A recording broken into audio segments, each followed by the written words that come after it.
सुखदेव जी कौन है?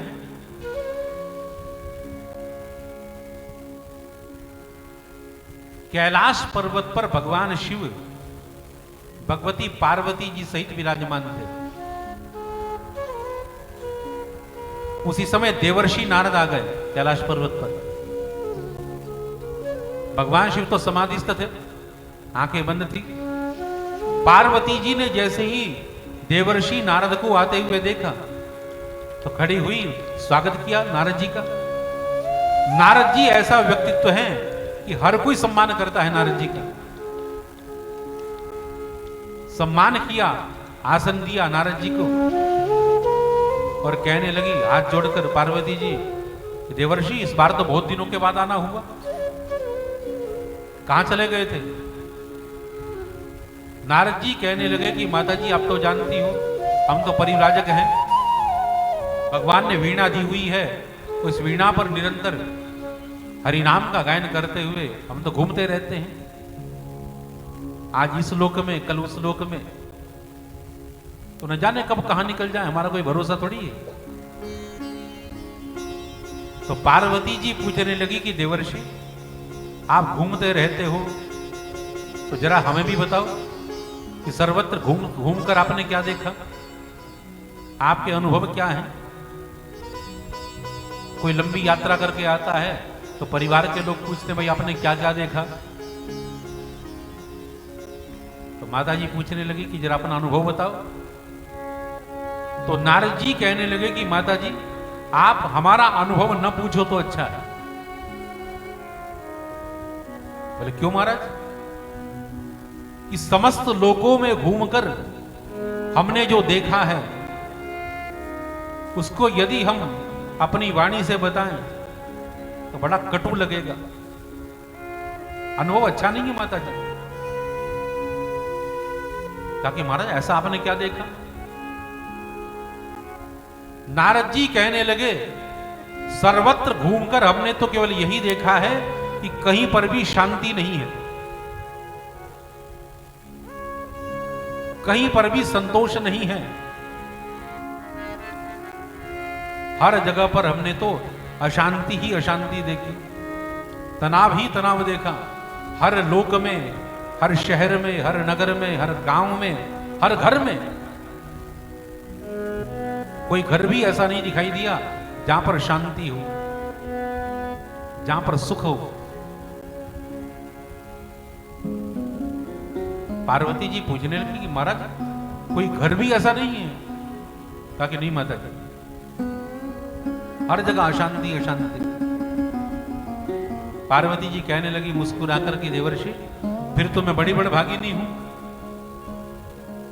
क्योंकि मेरे घर में तो शांति शांति है, यहां तो आनंद ही आनंद है। महाराज अपनी आंखों से देखो, मेरा वाहन है सिंह और भगवान आशुतोष का वाहन है बैल।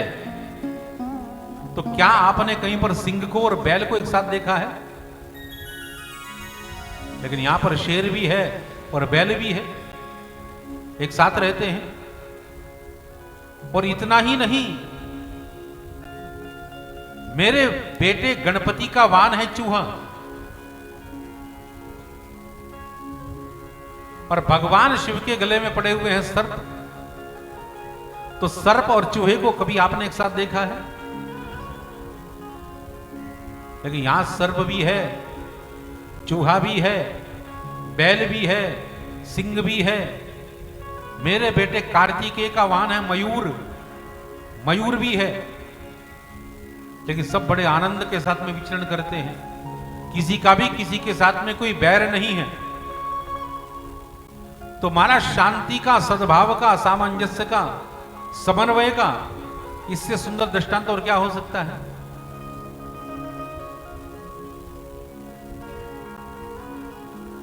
नारद जी ने पूछा पार्वती से कि माता जी एक बात बताओ कि क्या भगवान शिव आपको अपने मन की सारी बातें बता देते हैं?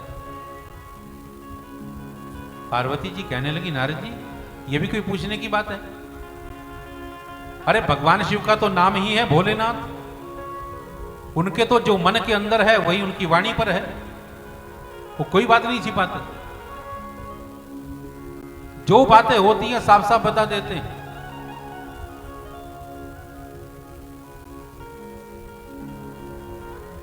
नारद जी कहने लगे कि माता जी तो जरा ये बताओ कि भगवान शिव के गले में जो ये नरमुंडों की माला है, इस नरमुंडों की माला में जो ये नरमुंड हैं ये किसके हैं? अब इस बात का पता पार्वती जी को हो तो वो बताएं। तो चक्कर काट गई। नारद जी तो खड़े हुए, अच्छा माता जी मैं चलता हूं।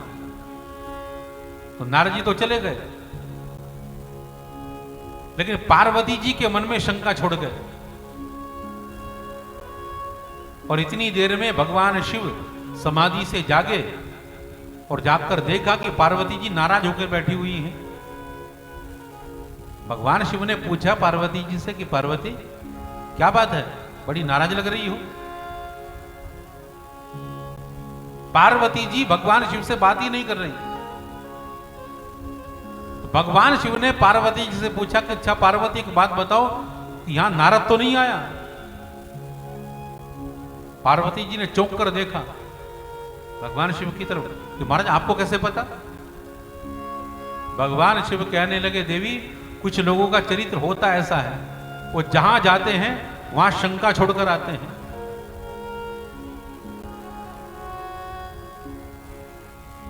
अब बताओ कि नारद ने क्या कहा तुमसे?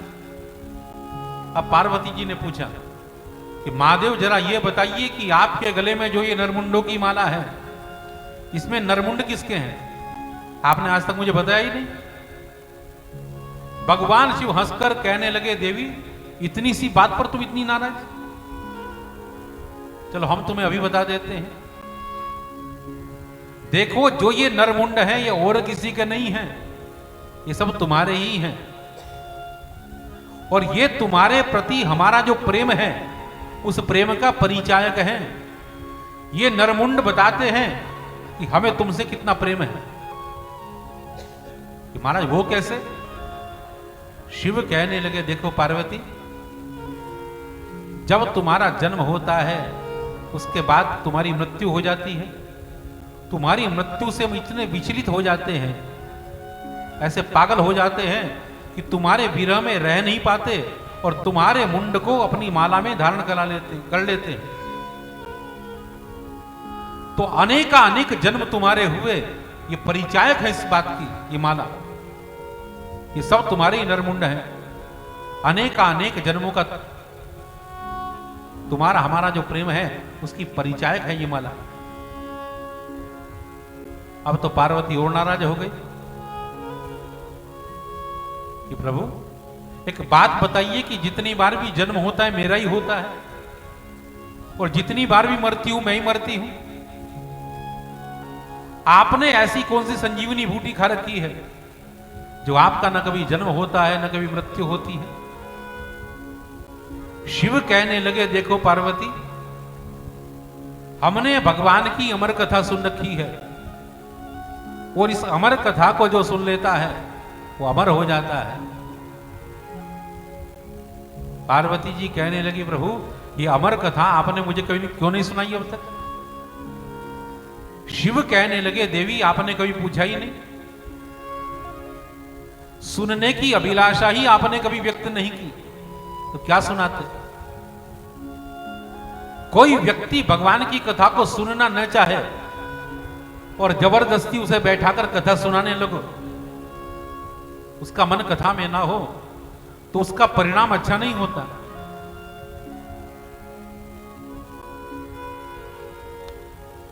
क्रोधी ही सम कामी ही हरि कथा, ऊसर बीज बहे फल जधा। बंजर भूमि में जैसे बीज डाल दिया जाए उसका परिणाम अच्छा नहीं होता, समाप्त हो जाता है वो बीज। वैसे ही किसी कामी के सामने, क्रोधी के सामने, अनाधिकारी के सामने कथा सुनाई जाए उसका परिणाम मंगलमय नहीं होता। जो जिज्ञासा व्यक्त करे उसी को हरि कथा सुनानी चाहिए। पार्वती जी कहने लगी, प्रभु मेरी जिज्ञासा हो रही है, आप सुनाइए कथा। भगवान शिव कहने लगे, देवी चलो सबसे पहले तो यहां पर अगर कोई अनाधिकारी है उन सबको भगा दो यहां से, क्योंकि हर किसी को यह कथा सुनने का अधिकार नहीं है। जितने पशु पक्षी आदि हैं यहां से भगा दो। पार्वती जी गई, पशुओं को पक्षियों को वहां से हटाया। एक छोटा सा अंडा वहां पर पड़ा रहा, शुक का, तोते का। पार्वती जी ने सोचा इसका तो जन्म भी अभी नहीं हुआ, तो इसे पड़ा रहने दिया जाए। आकर पार्वती जी कहने लगी, प्रभु सुनाइए कथा, मैंने सबको यहां से हटा दिया है। भगवान शिव ने ध्यान लगाया और कहने लगे, देवी देखो हम जो कथा सुनाएंगे आंख बंद करके ध्यान लगाकर सुनाएंगे। ऐसा ना हो हम तो ध्यान लगाकर कथा सुनाएं आंख बंद करके और तुम आंख बंद करके सोना शुरू कर दो। तुम सोती रहो और बोलते रहे, तो पता लगना चाहिए हमें कि तुम जाग रही हो, भाव से कथा सुन रही हो। इसलिए बीच बीच में हुंकार भरते रहना। पार्वती जी कहने लगी, ठीक है प्रभु। भगवान शिव ने जय घोष किया, मंगलाचरण किया और आनंद के साथ में कथा सुनानी शुरू की। पार्वती जी ने आनंद से कथा सुननी शुरू की, हुंकार भरती रही बीच बीच में। इतनी देर में उस अंडे से तोते का बच्चा निकल आया। पार्वती जी को हुंकार भरते हुए देखा तो पार्वती जी के हुंकार भरने का अनुसरण उस तोते के बच्चे ने कर लिया। तोते का स्वभाव होता है, वो जैसा सुनता है बहुत जल्दी सीख जाता है। अब जब तक सुंदर सुंदर कथाएं आई तब तक तो पार्वती जी बड़े आनंद से सुनती रही।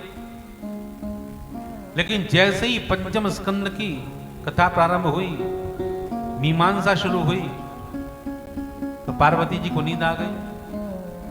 आंख बंद की और ऐसी नींद आई पार्वती जी को कि पूरी कथा हो गई, पार्वती जी की नींद नहीं टूटी। कथा पूरी हुई और कथा को पूरी सुनाकर महादेव ने जब जय घोष किया तो जय घोष को सुनकर पार्वती जी की नींद टूटी। और जब नींद टूटी तो हड़बड़ाकर घबराकर पार्वती जी ने पूछा, हाँ महादेव फिर क्या हुआ? भगवान शिव कहने लगे, अरे हमने कथा पूरी कर दी और तुम पूछ रही हो फिर क्या हुआ? इसका मतलब तुमने ध्यान से कथा नहीं सुनी। अब पार्वती जी घबराकर कहने लगी कि प्रभु मुझे वास्तव में नींद आ गई थी। तो फिर ये हुंकार कौन बन रहा था? तभी तोते को देखा,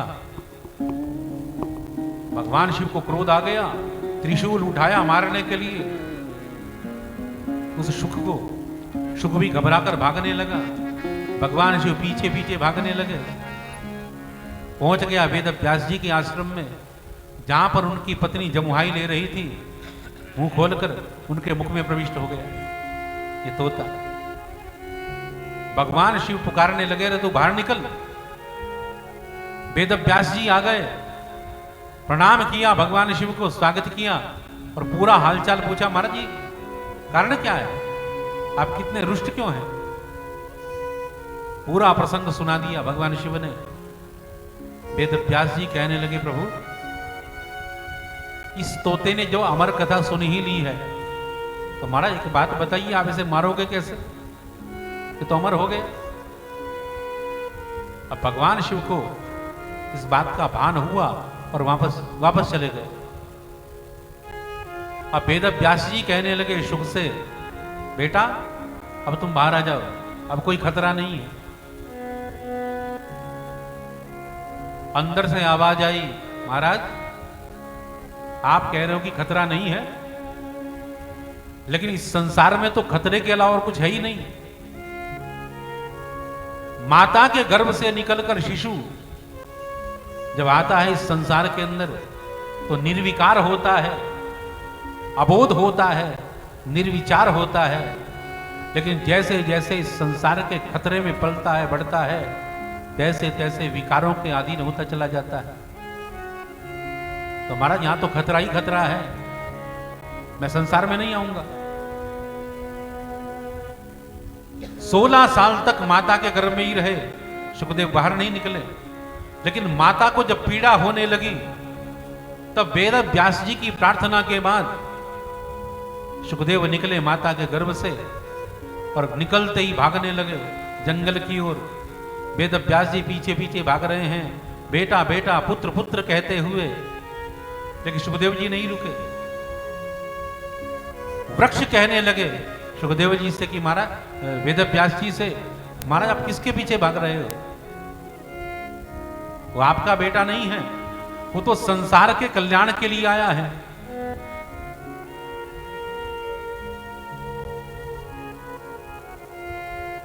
अनुपेतम अपेत कृत्यम, वापस लौट जाओ महाराज, छोड़ दो इस ममता के बंधन को। हमें देखो, लोग हमें पत्थर मारते हैं और हम अपने पुत्र उनको दे देते हैं, अपने फल उनको दे देते हैं खाने के लिए। वेद व्यास जी लौट गए